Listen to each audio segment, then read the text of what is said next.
Hey there, are you ready to discover how you can achieve your biggest dream? Take just a few minutes out of your time today and you could easily change your life. Don't worry, no experience necessary. Keep on watching this video and you won't regret it.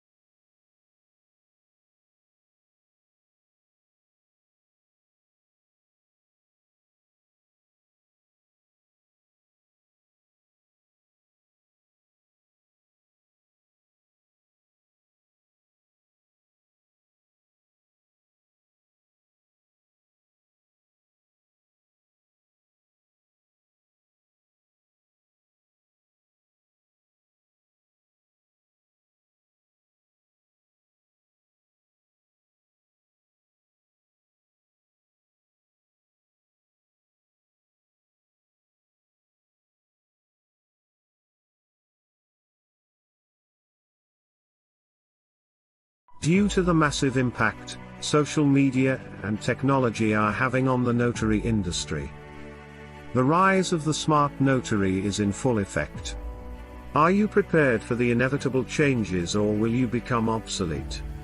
Nationwide notary agency owner Tiger Toledo shows you exactly how to leverage opportunities that currently exist. Through real-life examples, personal stories, insight, and examples, Tiger shares how he took his small one-man traveling notary service to a nationwide success using the same technology available to you. Rise of the Smart Notary will teach you how to take advantage of today's opportunities. Provide strategies and tips for using social media. Breakdown of the traditional way versus the new way of doing business.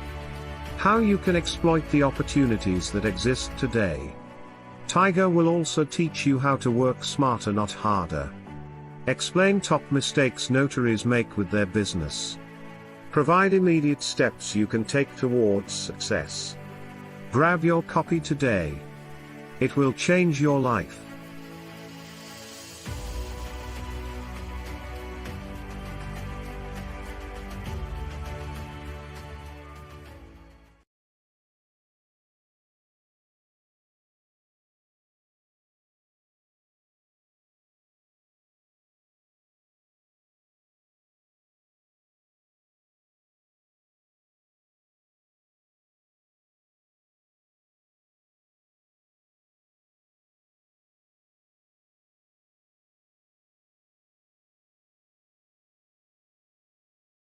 Love it to death.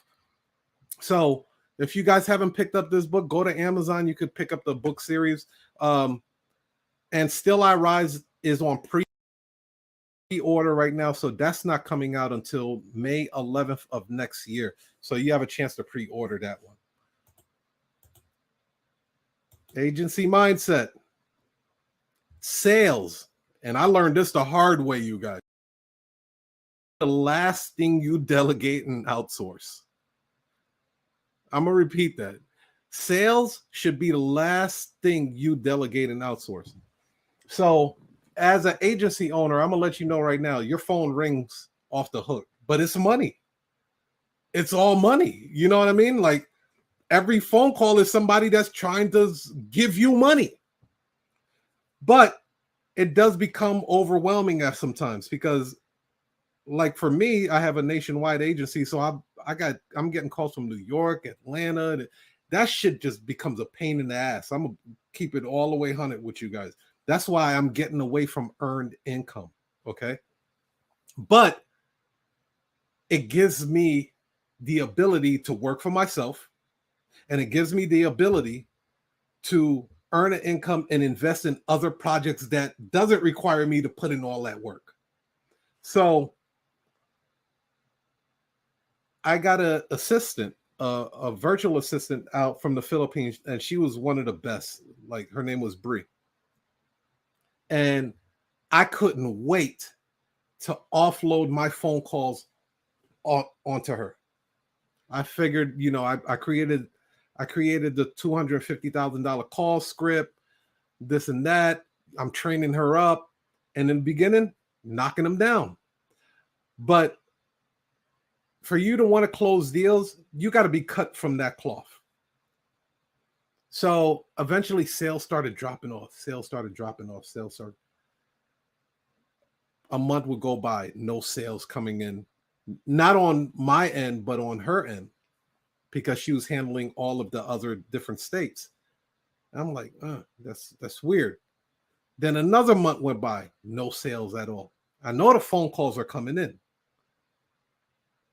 Then, we had a meeting about it. We're like, what's going on? Like, how come we're not closing any of these deals?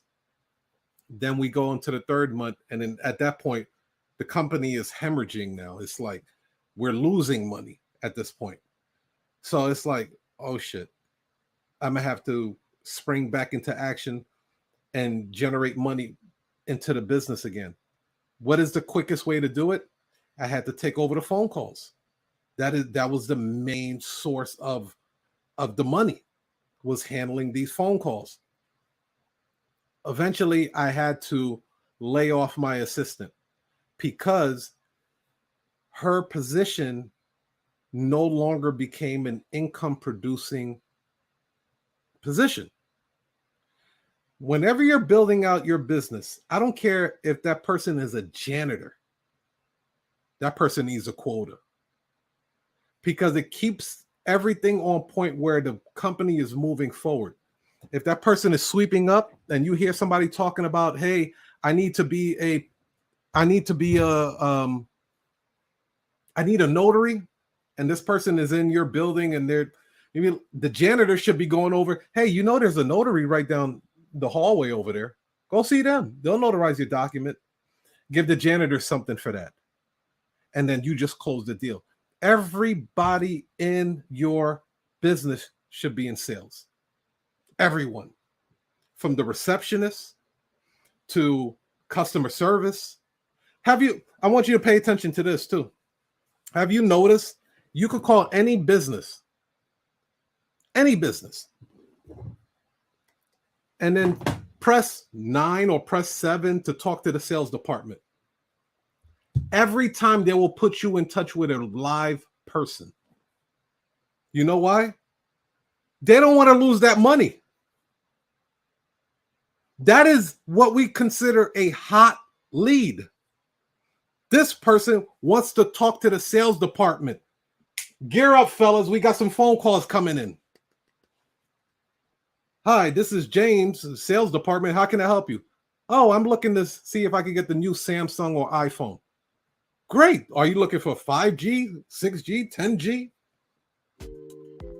Because they know they can close deals. And not only can they close a deal, they can upgrade those deals, get upsells. Possibly. And see, here's the thing. And again, this is why notaries will only look at things in a very short term of span of things. Not only do they look at it as, hey, I can close this deal right here, but what if there's a family member that needs an additional phone? Do you have anybody in your home that needs a phone too? Do you want to add some extra lines onto it? Hey, do you have your documents done yet? Do you need someone to do the document liaison for you? I'm just saying, you guys, there's a lot of opportunity out here. There's more than one way to skin a cat, especially for my people out there in Atlanta. I know that's an attorney state. You guys definitely go over the whole the circle of cash flow. That's really, really important, because you guys are always looking for different ways to upgrade your sales. So let's see if this is the slide to go to. Okay, perfect. So who are the players? We're gonna go into this agency piff right now. These are the major players when it comes to an agency. The agency owner, the client, and the notary. That's it. Again, I repeat, do not complicate the system. It has been simplified. I have taken out all the freaking dead weight, all the baggage. I've cut all the fat out of this thing. Listen, I sat down in my car one day by the lake and I said, who are the key individuals I need in my business to run this agency without me being there? And I narrowed it down to only 2 positions. One is a salesperson that needs to be closing these deals on the phone, and the other person is fulfillment. Salesperson that takes the phone calls, closes the deal, and then the person that does the fulfillment, who is responsible for finding the notary, sending them the W-9 form, and making sure that the notary gets to the location on time, does what they're supposed to do, and then we issue out payment for that notary. That's it. That's all the agents. Now, in the beginning, you'll be playing those roles yourself. But as your agency grows, that's where you want to take it. So it's just the agency, the client, and the notary. So let's unpack that. Let's see what that looks like. Agency workflow. And you guys could go ahead and screenshot this, but you guys have access to the replay. I'll show you how you can get access to the replay. And then also type in your questions too, because I'm gonna read them off before we go into the next segment of this, because we're gonna take a short intermission. Okay, so the client, here's how the workflow goes. The client calls the notary agency,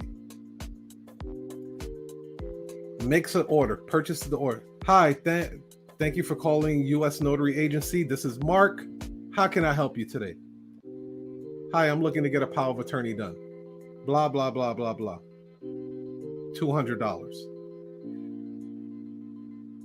Once the order is complete, only when the order is complete, the agency seeks a notary. Don't start looking for a notary before the order is complete, because some of these people will string you along. They'll be like, oh, I'm gonna do it, and no order ever goes through. Now you done spent all of this time finding a notary to fulfill this assignment, and the order never goes through. Don't do that. Nothing moves until the money moves.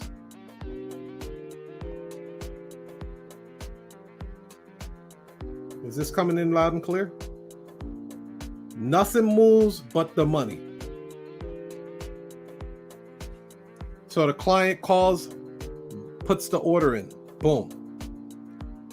Once the order goes through, agency begins to seek a notary that is close to that client.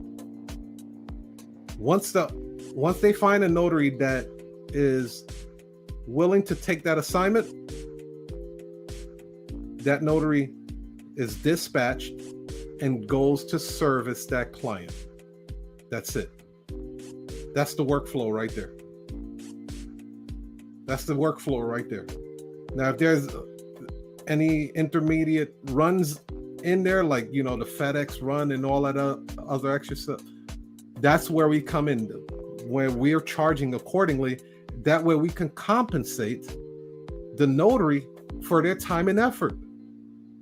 But if you do not know how to price yourself, you're going to lose money. You're not going to make as much money as you should be as an agency. So you want to make sure that the notary's happy. You want to make sure that the client is happy.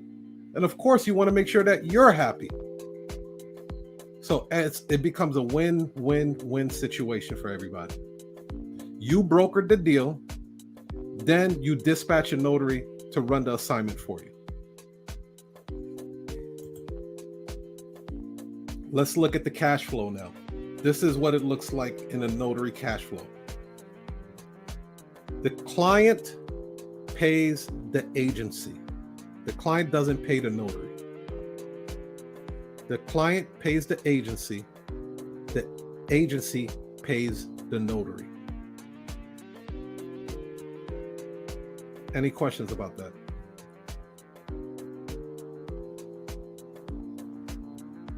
Type it in the chat section. We'll cover it in a second. The client pays the agent. I call it the medical business model, the medical building business model. Some of you guys may know or may not know, you don't have to be a doctor to own a medical building. A lot of the people that own medical buildings are not doctors. So the medical building owner will commission doctors to work inside the facility. As clients and patients come through, the doctor services the client pays the medical business practice, and then the medical business practice cuts a check to the doctor. That's how that works. So this is modeled after the medical building business model. You see what I mean? So this is why I say this industry have never seen anything like this. It's because I bring elements from different industries that I've worked in, and I bring it into this industry. So believe it or not, all of your past experiences, all the different businesses that you have worked for and stuff like that, it's going to be needed. Those experiences, those business models that you have learned, God was putting you through a test. And now it can become, a very, very valuable piece in your business. So again, the client pays the agency and the agency pays the notary.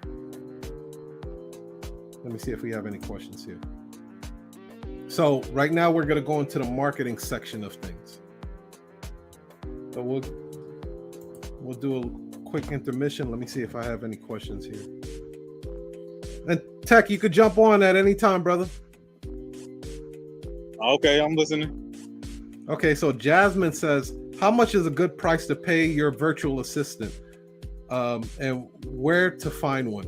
So I have I did a notary war room thing with a guy named Ken Collier. Ken Collier has a virtual assistant business. I was paying my notary. Now she was out in the Philippines. You could get a real good notary for about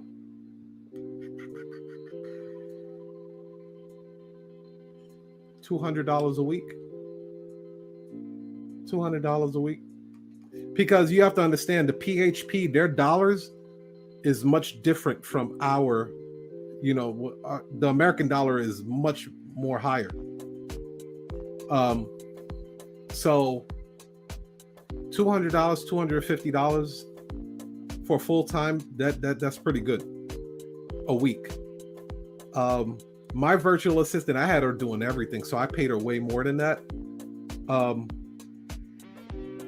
But yeah, when you're seeking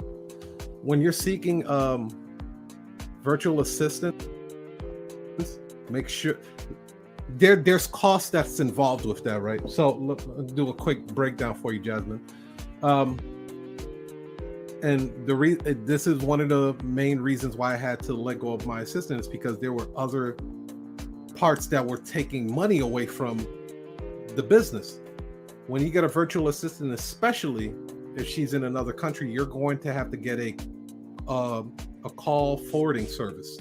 So the company I was using was called Ring Central. Ring Central, I think it was about $60 a month for her to be able to make phone calls into the state with a US number. So it didn't look like it was an international number, right? Next thing, I had to pay for her having her own email, and I had to pay for other services and software to help her do her job more efficiently.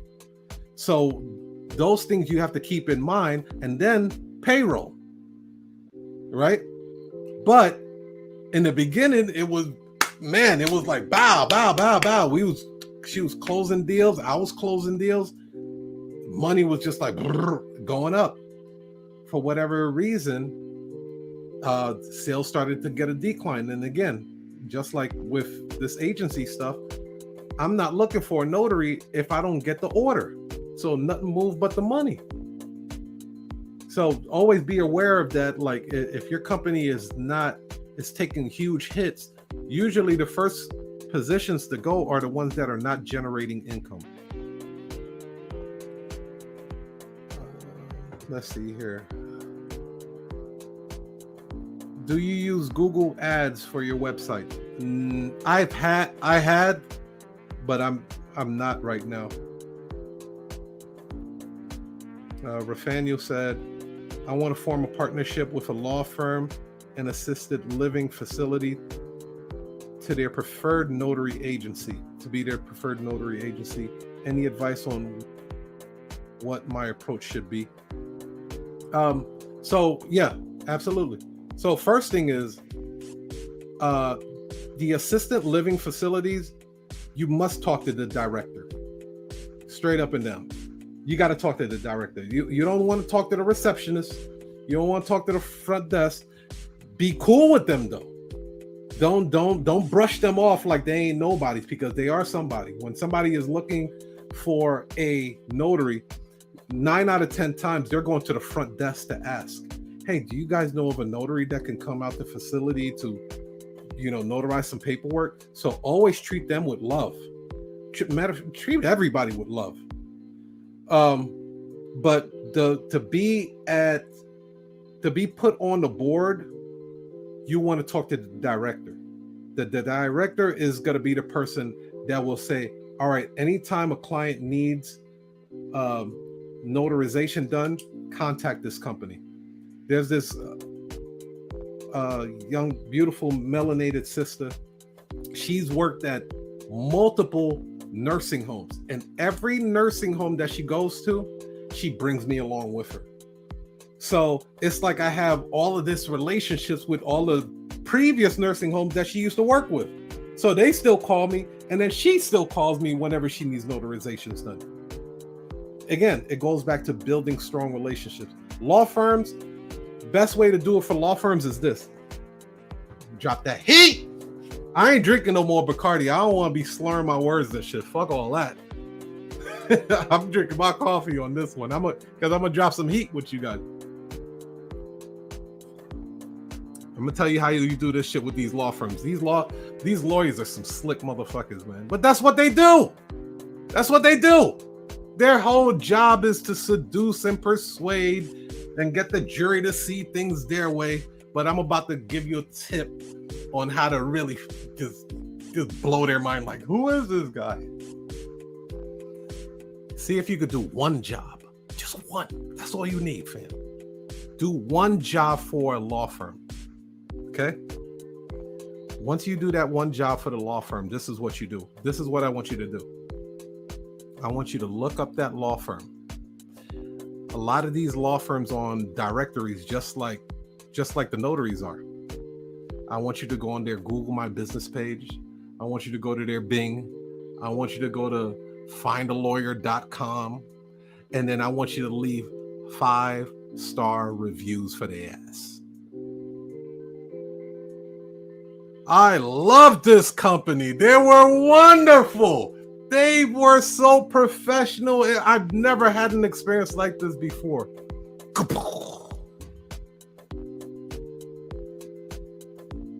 They see that shit. I have a notary. Now make sure that you put in that you have a notary agency. I have a notary agency, and we've worked with many law firms. This by far is one of the best law firms we ever worked with. Hey, John. Who's this who's this Rafael guy over here that left this 5-star review? We've worked with him before. Yeah, we worked with him before. Make sure he's on the roster. Boom. That's gold. Boom. You done seduced and manipulated their mind on that shit, dude. Next thing you know, they're like, hey, I want to pass out your number, like he's doing you a favor. You know what you did. You're expecting that call. hey, I'm going to be passing out your number to the rest of the lawyers in the agency. I just want to say thank you.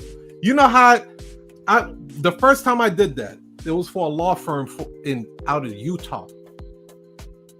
I said, let me just try this shit. For shits and giggles, right? Experimentation purposes only. I did that shit, right? Do you guys know that? I'm sure you do. When you leave a review, Google will send you emails and say how many people have found your review very helpful. Bro, I kid you not. It said 4,000 people have seen and saw that your review was helpful. 4,000. So somehow I tied in, and they're like, "Hey, I saw your reviews. It was great. Blah blah blah blah blah. I want you guys to do this. Whatever. Create my trust documents, my power of attorneys, my will, my whatever." And it puts you in such a good space. How long did it take you? See, that's what I'm saying, you guys. Like this industry is so damn old. It's so damn old that it never seen movement like this before. You're not moving like the old heads. You are creating situations with the technology that is in front of you. And how hard was it for you to do that? You can literally do it on your phone while you're sitting on the damn toilet. That's what that is. Let's see what the next one is. One thing, can I ask something for that? Oh, absolutely. Yeah. One thing, I'm not saying new notaries, but I'm saying people in general would automatically think when you're reaching out to a law firm that they will want to like discount them and call them up. But I'm so happy you said that, because I would absolutely not call a law firm like soliciting jobs, like begging for a job, essentially. Like an assisted living facility, a memory care facility, senior home, that's different, right? It's a different animal, different beast, different clientele. Going into that facility and speaking to the director, a social worker or something like that, speaking to somebody official and explaining to them how you can help them make their life easier, maybe give them a discount, stuff like that. But when you're working with a law firm, you're working with attorneys, like you said, attorneys are smart people. They are they're slick people. They're used to getting paid $800, $600, $12,000 an hour, right? And they should, rightfully so, they should. Do not call them asking them for a job. Do not do that. I would not do that. I love that backdoor compliment not backdoor compliment, but sending the review. That's gold, man, because Thanks for watching. I hope you got a lot from it. Don't forget to click the link below for my special discounted price.